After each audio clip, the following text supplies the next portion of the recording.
It's just one big loving. This is great, isn't it? So, look, Rita, you're the CEO at Blue Ocean Global Wealth in Maryland. Before we jump into that, can you just tell us a bit about your career and how you got to where you are today? Absolutely. So I think I was always destined to be a financial planner. I just didn't really know about the discipline of personal finance. So my name is Margarita Maria Cheng. I'm multiracial, multicultural. I was the first in my family to go to university. I'm the eldest of three girls. My dad was born in China and came to the US by way of Taiwan. And yesterday was Father's Day. Father's Day is always very hard for me because dad is no longer with us physically, but he's here with us in spirit. So I say that to say is my dad felt that it was his mission for all of his children to know about money. Money is not for girls. Money is not for boys. Money's for everybody. Now people say, Paul, that was a little bit harsh. But dad had a really good sense of humor. So you couldn't just ask a question about college. I knew that we were going to pay for college from the employee stock purchase plan. So when my aunt died, instead of my dad lecturing why you have to have insurance, he showed me the policy and where it was when I was 10 years old. So I was exposed to all these areas. I studied finance in college. I was an analyst. And I did a good job at my job, but I didn't really like it. It wasn't fulfilling for me. I still continued at that job, got married, had my kids, helped my husband pay off his debt, bought a house. And then I was like, I want to be a financial planner. And people thought that I was having postpartum depression, that there was something wrong with me. I said, no, there is nothing wrong with being an analyst, but I really want to change lives. I want to take these concepts of strong balance sheets, healthy cash flow. I don't want to just help corporations. I want to help individuals and families. I want to help transform lives. And I want to help first generation wealth builders. So that's how I became a planner, and that's my why. Wow, and such a powerful why as well. That's an absolutely brilliant story, Rita. Thank you. And I mean, just leading on from that. So what's your vision now, and what's the vision for Blue Ocean? So when I entered the business, I'm Generation X, so I'm not a boomer, I'm not a millennial. And many people told me, if you work with clients under 50, you're not going to make any money. You will be out of business. Now, I'm very sweet. I'm also very obedient and very disciplined, but I'm also like to question conventional wisdom. And I smiled and I'm like, okay, but then I went about my business. So those people who were 32 and 33 then are now 50 today. So my vision for the business is to be able to continue to grow, but make financial planning more scalable to be able to help more people.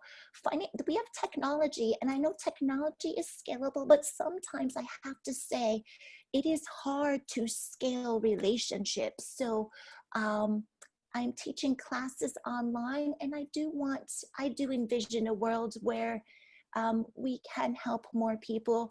I would say that the work I do as a professional, the work I do as a volunteer, I'm very sensitive and soulful, and it absolutely makes my day when people say that the meeting we had, the workout we had together made their day. Like there was one thing that really connected with them, and that's my why. Even when we have COVID-19 and the news cycle's negative, if it's one thing that made somebody feel better and help them stay focused and help their family, oh my goodness, my heart melts. Oh, awesome. How cool. How cool. And obviously, like, part of the mission of today's 24-hour global commute is to raise awareness for tons of local charities. And as we visit different time zones, I know you've got a bit of a connection, haven't you, where you are with a charity called Girls on the Run, a charity which looks to inspire girls to recognise their inner strength and celebrate what makes them one of a kind. Can you tell us a bit more about the work of that charity? Thank you so much for asking. So I first became familiar with Girls on the Run because I'm a mom of two girls and a boy. And what I really liked about Girls on the Run is it is a safe place for our girls, where it is a judgment-free zone, where it's not a race, it's a run. And we use lessons through running to help girls, girls build confidence. We inspire them to be confident, to ask questions and support one another. We see the transformation. The reason why this is so important for me is, sure, of course, I'm a mom of two girls, but most importantly, DC is very small. K Street is the center of power. From K Street, you could walk to the White House, but several blocks, less than a 10-minute train ride. It's just like any urban area in the world where the girls don't have as much. It's not a question of, oh gosh, I don't feel like playing soccer, or I don't want to go to after school practice. The girls aren't safe. They can't play in the street. And so by having these after school programs, the girls can get to know one another, have this program where they're learning life skills to learn how to handle bullying, learn how to learn positivity and these things. And so what I do is I have coached 5 seasons, but I also gather people who can't coach, what we call safety runners, to keep the girls safe. And then last but not least, we may enter a race, if there is a race, and raise money for charity and run for the Girls on the Run team. Oh, wow. Incredibly noble. So cool. So cool. And I tell you what, so in preparation for this interview, I have been Googling you quite a lot. So I now know everything about you, Rita, so there's no hiding. But one of the things that I came across was your mantra. And I'm going to read it twice because I thought it was such a powerful mantra, which was, so many people spend their health to gain wealth and then have to spend their wealth to regain their health. So again, so many people spend their health to gain wealth and then have to spend their wealth to regain their health. I thought that was such an awesome mantra, and I love that. So I have to ask you, what do you do to maintain your health? So sure, I mean, it's not easy because it goes to balance. And sometimes I feel like I don't get enough sleep, but here's what I really try to do. And the reason why I made this my mantra is, you Googled me. I don't know if you saw this about me, but I actually have a chronic condition. It's okay to say this on the air. I have asthma that I developed as a result of childhood complications from pneumonia. So I recall when I was a newbie advisor, my boss said to me, Rita, you are amazing. Look at how productive you are. You're top advisor. What if you worked 60 hours instead of 50 or 55? Look at how much money you make. And I was like, I looked at him. I was silent. I was like, look at me. I was like, I have 2 kids under the age of 3. Like, I'm going to die or collapse. I was like, so to answer your question, I run, I walk, I stretch. I enjoy good food, sleep, drink lots of water. But most importantly, I think that it's really important for me to understand that it's about knowing yourself and knowing what's important to you. So when I spoke to my boss, I wasn't confrontational. I said, listen, I really understand what you're saying, but if I actually go from 55 to 60, that means I'm probably gonna get 1 less hour sleep or have to cut my workout. It doesn't mean I'm selfish, but by doing this, I am actually going to be hurting myself and I could get sick and you're going to get less productivity from me. He looked at me. This was a long time ago. This was almost 20 years ago. And he was silent. And he's like, Rita, I really don't know what to say, but that makes a lot of sense. Understood. So I actually used that as a coaching opportunity for my boss. Wow. So yes, that mantra, sometimes I have to repeat it because I get it wrong. But those are the conversations that we have with our clients. That's why I think being a planner is truly the best profession on this earth. Awesome. Wow. Okay. And gosh, to have that conversation so long ago at such a young age and things like that. just shows really how sort of seriously that you kind of take everything as well. And absolutely good on your priorities. Totally in the right place there, Rita. Nice one. And finally, like before we just sign off this interview, what do you see in financial services that you're really excited about? And what do you think the future of financial planning looks like? So what makes me so excited about financial services, and I mean, I should say the community of financial planning, but I will say financial services. So I'm sitting my friend Kate and I'm smiling to her. I think what Kate has done is amazing, not just her podcast, but the vision of having a virtual practice and being able to serve her clients the way she wants. That to me is very special. And I think that that resonates with many people, not just the practitioners, but the clients alike. That is very inspiring to me. That gives me a lot of promise. Where do I think the opportunity is? You know, with the Black Lives Matter movement, a lot of people still are left behind. I know that there is, this is not meant to be negative, but this is reality. There are a lot of people who are very high income earners here in DC Metro, or as we call DMV, not District of Motor Vehicles, who feel disconnected, disrespected. And to me, that makes me very sad. A lot of people say, Rita, I hired you because you get it. You get me, you understand me. So I think it's true. Where there is chaos, there's opportunity. I am very, we're all financial planners, bullish, bearish.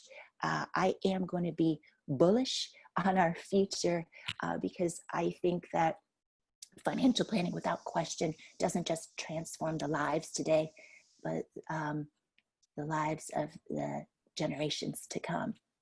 And so I think technology definitely can help us. And then also these communities, we're so giving, helping, and supporting one another. And rightly so. We are bullish as well. We're all bullish, right? Kate, are you feeling bullish on this? I'm bullish on this. Super bullish. Yeah, we're cool on this. Look, Rita, thank you so much for that. Fantastic. Thank you ever so much. And I will now pass back to Kate. Kate, what do we have next? Fantastic. And I will also say big thank you to Rita for being here, for bringing us those DC cherry blossoms. And because third time is a charm, I'm going to piggyback and say that mantra a third time because it is so powerful. So many people spend their health to gain wealth and then have to spend their wealth to regain their health. And that's something that we're seeing throughout this global pandemic. And so next we're going to be chatting with international speaker Nick Elston, who specializes in talking about anxiety. Hey, Nick. Hey, how you doing, Kate? Thank you for having me here. Yes, it's fantastic to have you. So Nick, you speak internationally on the subjects of anxiety, mental health, and well-being, and you are brutally honest about your own experiences. So share with us about your journey leading up to and since your decision to share those experiences with the world. Thank you. So the angle I come at these things from is from a lived experience perspective.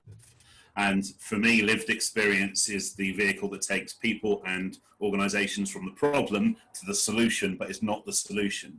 And that's why I do what I do, is to increase engagement in the solutions that are out there. But as you said, it's not always been that way. The reason I got to speaking about this in a very small nutshell was I had my own breakdown. I had mental illness as a child. I had an obsessive compulsive disorder, OCD. I'm 42 now. I look a lot younger without a beard, but I still had a hard life. So back in the day, the awareness and the solutions weren't in place as they are now. And it morphed into something called generalized anxiety disorder, GAD, as I went into teen and adult life. And that's an interesting thing because it's less commonly known, but statistically more common. So it kind of creates a high level of anxiety. And it's interesting that financial services, the reason why I'm here today, have fallen into your industry, because it's one of those high pressure environments that we run on high anxiety, high nervous energy. And the reason why people get to that position of burnout or breakdown is because they mask things. They try and be what people want to see in them. They try and be what situations demand of them, but they sure don't damn show themselves, because the narrative tells us that when we show ourselves, that's when we're going to get shot at. And And that's the reason I got to the point that I did. I didn't schedule recovery. I'd fill up my diary with my work stuff and then fill up the rest of my diary with my home stuff, but I didn't actually feature in my own life. And a lot of people find that they don't feature in their own lives. Every single day we should prioritize recovery and recharging. And as Rita was saying, looking after your health every single day is a priority. We've got a real problem, especially in the UK, we have a real problem with thinking that self-care is selfish. It's a conditioning that we're trying to break down generationally and culturally. And that's why I got to the point of my breakdown.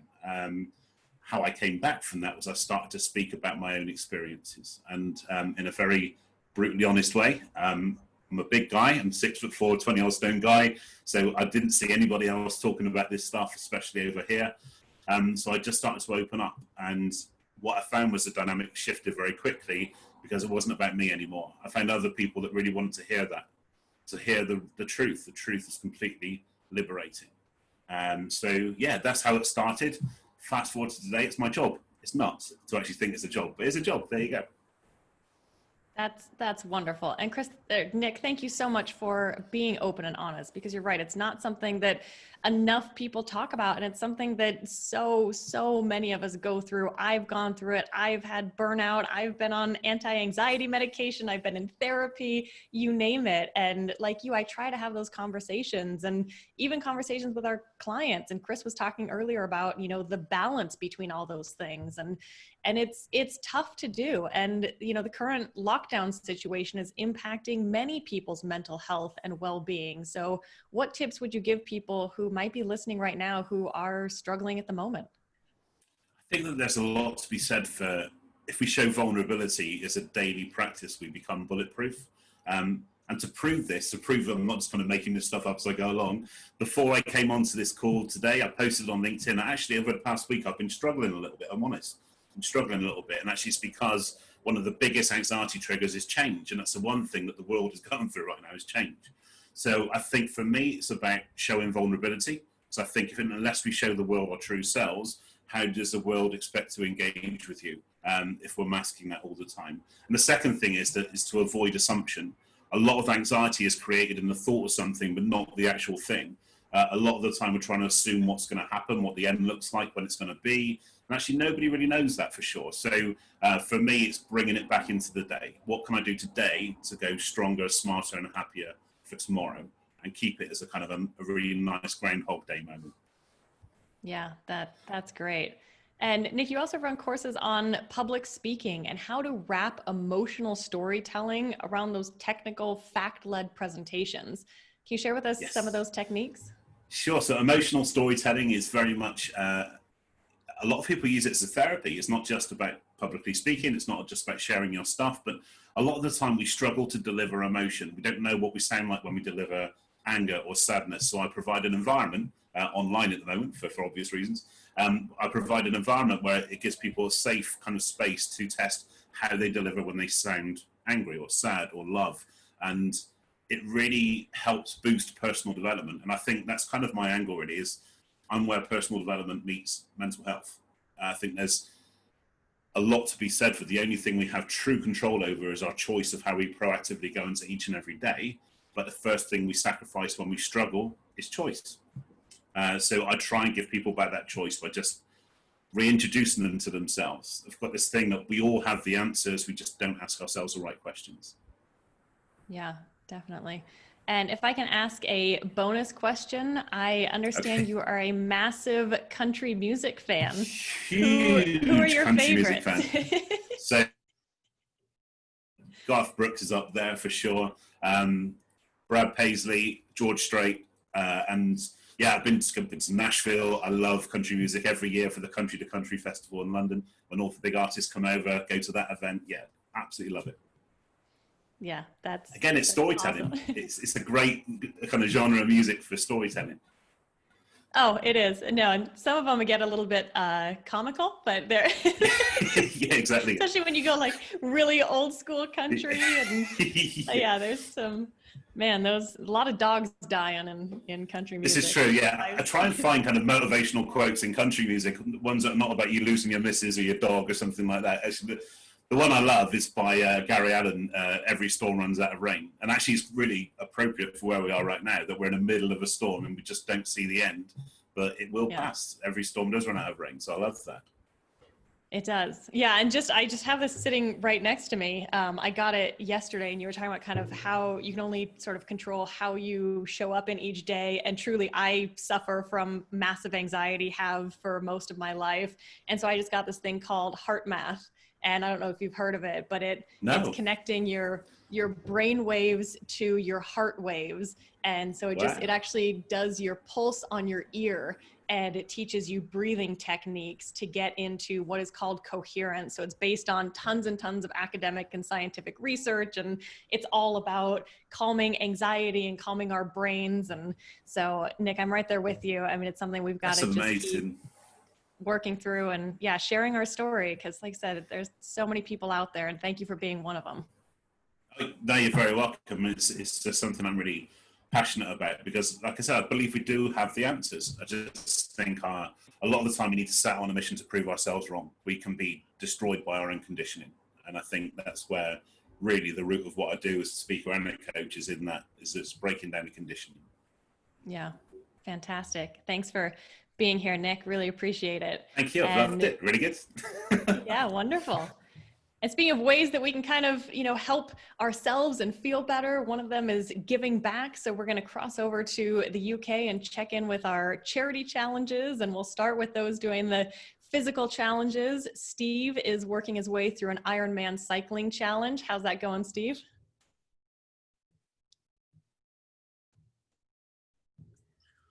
Steve's camera and mute. The camera is off and mute is on. So let's go. Andrew, how about yourself? Take off that mute. Stop rowing for a second. Come on. I'm so hot. It's unbelievable. I don't want to moan too much. I think, Kate, you're in Las Vegas at the moment, aren't you? So it's probably a little bit warmer there. We're about 24 degrees down here. So I've had to take my life jacket off just to cool off a bit, really. So where at the moment, I'm trying to row about 33,000 meters. We're currently on about 19,500 meters. So it's not going too badly at the moment.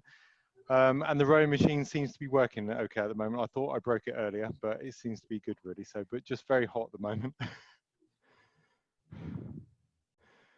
That's awesome. And you're not wearing your life jacket anymore. You were wearing that. No, the sea seems to be quite calm, so I've taken that off, really. So I'm just trying to cool down a bit. So I'm probably going to go until about 25,000 meters, and then I've got another session at 1:30 a.m. in the morning. So. Yeah, so going okay at the moment. That's rough. 1:30 in the morning. That's dedication. That's Absolutely. Fantastic. Awesome. Thank you. And I see we've got Steve jumping in here. Let's hop over to you, Steve. Thank you. Thanks, Kate. How are you? I'm doing well, but I'm just sitting here and I'm not sweating and cycling. So how are you? Well, I'm glad I'm not Andrew, put it that way. I'm just going to sit here until it's done. No matter how long it takes, no matter how miserable I feel, I'm staying until it's done, and then it's done.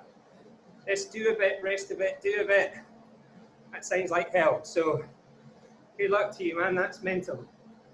But yeah, we're all right. We're 41 miles in. So what's that? Lose the ability to count eventually. 60 miles short of halfway. Legs are starting to hurt. Standard fare. Don't prepare properly, you're going to suffer. So stick around for another 3 hours worth of deserved suffering. Have you started diving into your music to keep you going, keep you pumped up? Yeah, we've got Fatboy Slim in concert in Sydney. And that is doing a grand job of distracting me from what's going on around about me.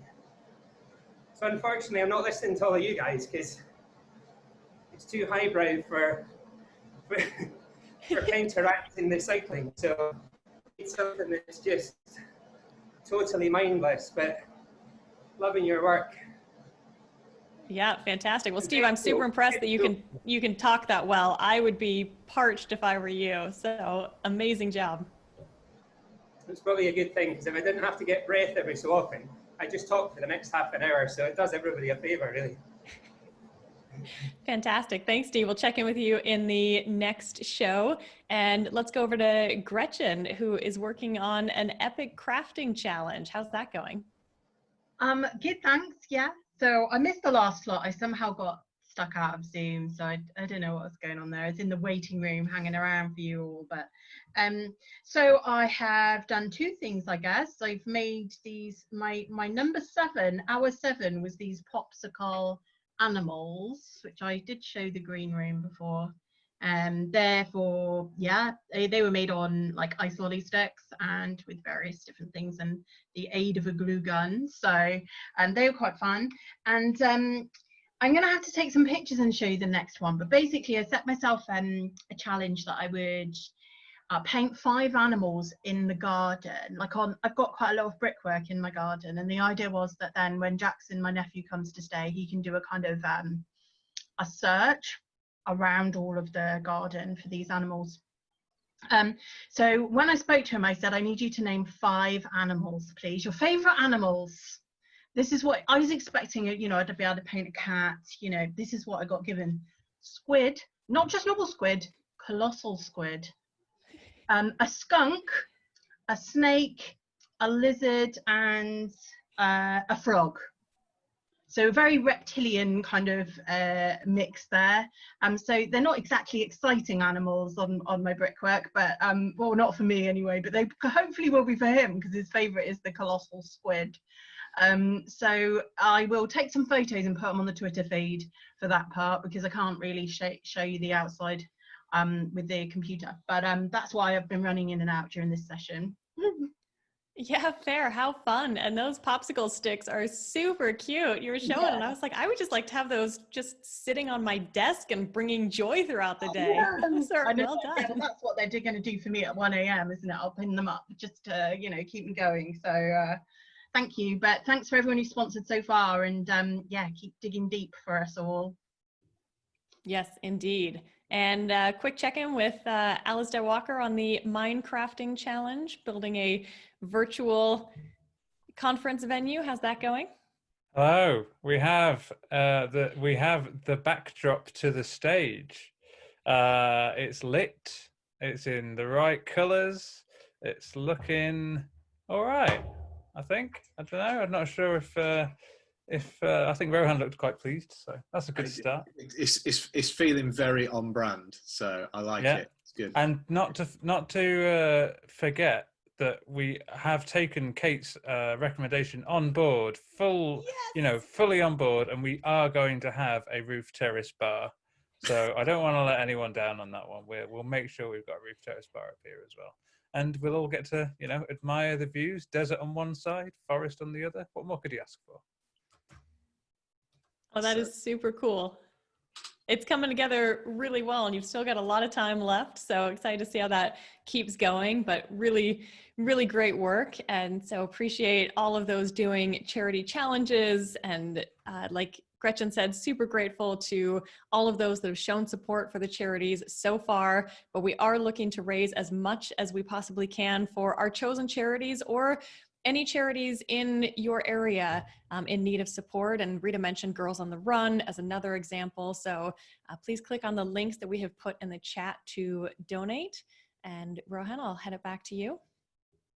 Awesome. So we're coming towards the end of this show now. So our next show is at 4:30 UK time, which is in about 23 minutes time. We'll be chatting to Dr. Brad Klontz, founder of the Financial Psychology Institute and impact coach, and ex-Thunderbird Dominic Colenso, who'll be giving us some tips on how to make an impact in online meetings. Now, Dominic is, and he won't mind me saying, a client of mine.